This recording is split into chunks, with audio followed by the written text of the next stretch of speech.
GT road को बारिशी पानी के नुकसानात से बचाने के लिए नकासी आब के लिए नाले की तामीर जारी है, लेकिन नाकिस मटेरियल और स्ट्रक्चर डिज़ाइन के बगैर बनने वाला ये नाला तिजारती मराकज़ और मकामी आबादी के लिए वबाल जान बन चुका है।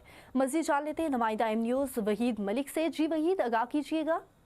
सोहावा शहर और उसके अतराफ जीटी रोड को बारिशी पानी के नुकसानात से बचाने के लिए बिलाखिर रोड के अतराफ निकासी आब के लिए नाला बनाने का काम का आगाज़ कर दिया गया। मगर इस नाला को फंड्स का ज़िया कहना गलत नहीं होगा, क्योंकि ये नाला बगैर किसी स्ट्रक्चर डिज़ाइन के और बगैर सरिया के सिर्फ 6 इंच मोटाई के साथ बनाया जा रहा है, जो शदीद बारिश और भारी गाड़ियों का दबाव बर्दाश्त करने की सलीयत ही नहीं रखता। इसके साथ साथ बगैर सरिया के बनाए जाने वाला ये नाला किसी किस्म का वजन बर्दाश्त नहीं कर सकता, जिसकी वजह से करीबी तजारती मराकज़ और आबादियों में जाने के लिए नाला के ऊपर पुली तामीर करना भी मुमकिन नहीं, जिससे जीटी रोड के अतराफ मकीनों को गाड़ियां गुजारने में शदीद दुश्वारी का सामना है। जबकि नाला के तामीर के मेयार को चेक करने के लिए NHA का कोई इंजीनियर ही मौजूद नहीं, जिससे मुतल्लिका ठेकेदार को करप्शन की खुली छूट दे दी गई है। शहरियों और कारोबारी अफराद का कहना है कि इस नाला को बाकायदा डिज़ाइन के मुताबिक तामीर किया जाए और जहाँ जहाँ आबादी और रास्ते हैं वहाँ मजबूत पुलियाँ भी तामीर की जाएँ।